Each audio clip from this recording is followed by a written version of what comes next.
All right, today we're going to talk about the triangle midsegment theorem. We're going to use some properties of triangle midsegments.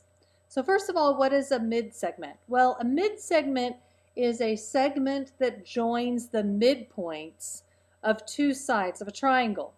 So for example, in our picture down here, if we had the midpoint of AB, maybe would look like this. So that's the midpoint. We'll call it point D. And the midpoint of AC would be maybe here. So we'll call that point E. And if I connected DE, then this would be a mid-segment of this triangle. And what the mid-segment theorem says is that the mid-segment is parallel, so that means that DE is parallel to BC, and it's also 1/2 the length. So DE equals 1/2 of BC. Okay, so it's parallel and also 1/2 the length. So let's do an example down here. So here's my example.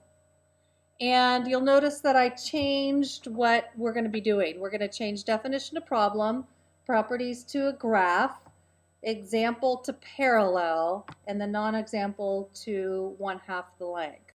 Okay, I'm just changing it completely to do an example and using this space. So I have 3 points here, H, J, and G, and I went ahead and graphed them, H, J, and G. And first of all, I want to find K. Now we're told that K is the midpoint of HG. So how do you find the midpoint? We need to use the midpoint formula. So the midpoint formula, remember, is x1 plus x2 divided by 2 and y1 plus y2 divided by 2. So we're going to add our x's together of H and G. So -5 and -7. So -5 plus -7 divided by 2, and then we're going to add our y's together, which is 6 and -2. 6 plus a -2 divided by 2. So that's going to be -13, -12 divided by 2, which is -6. And then we're going to get +4 divided by 2, which is 2. So our midpoint is -6, +2. So -1, 1, 2, 3, 4, 5, 6, 1, 2 should be right about there, and that's going to be K. So K is at -6, 2. Okay, now let's find out the midpoint of HJ, and we're going to label it L. So we're going to do the same thing. So our x's together, add them together, so -5 and 1, so -5 plus 1 divided by 2, and 6 plus 2 divided by 2. So that's going to be 4 divided by 2 is 2, and 8 divided by 2 is 4. So 2, 4 will be our other midpoint. So I'm sorry, I made a mistake. Should be -2, 4. So -2, +4 would be right about there. And so that is point L, and we'll call L -2, +4. So here's my mid-segment is KL. So we want to prove that KL is parallel to GJ. And how we prove parallel is by finding the slopes. So the slope M of KL, and then we also need to find the slope of GJ. Slope of GJ. Okay, so the slope of KL is, and I just realized this should be a segment, not a line. Sorry about that. So the slope of KL is 4 minus 2. We have subtract the y's over -2 minus a -6 minus a -6, so it turns into plus. So that's going to be 2 over 4, which is 1/2. So now let's find the slope of GJ. So we're going to go 2 minus a -2, so it turns into a plus, and 1 minus a -7, so it turns into plus, so 4 over 8, which is also 1/2.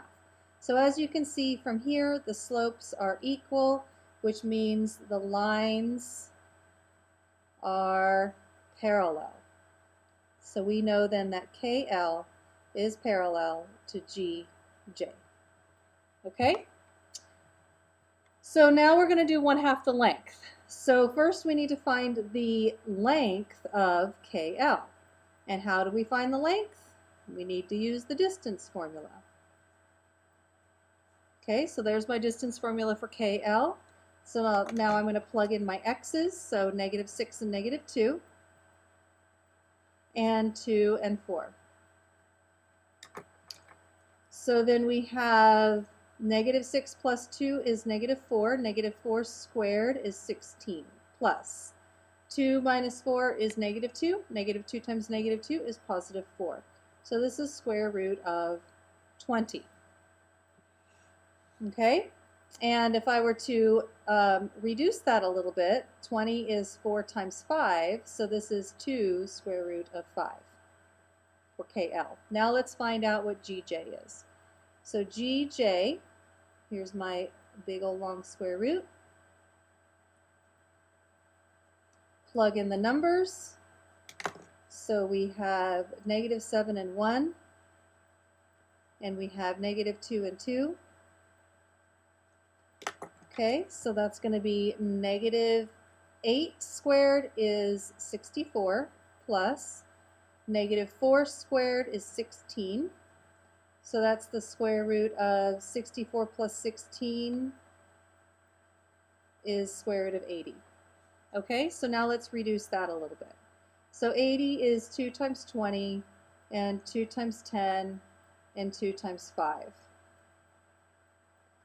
So this should be, I'm sorry, 2 times 40, and 2 times 20, and 4 times 5, and 2 times 2. Sorry about that, I made a mistake. So now we bring out pairs, so I can bring out these pairs, and then I'm left with a 5. So this is going to be 4 square root 5. Well, as you can see from here, KL is 1/2 the length of GJ, because this is 2 root 5. There we go. Because this is 2 root 5 and this is 4 root 5. So 1/2 the length of this one. Okay, so now we just showed it by using our slope formula and our distance formula, and we also needed to use our midpoint formula up here. Okay, thanks for watching.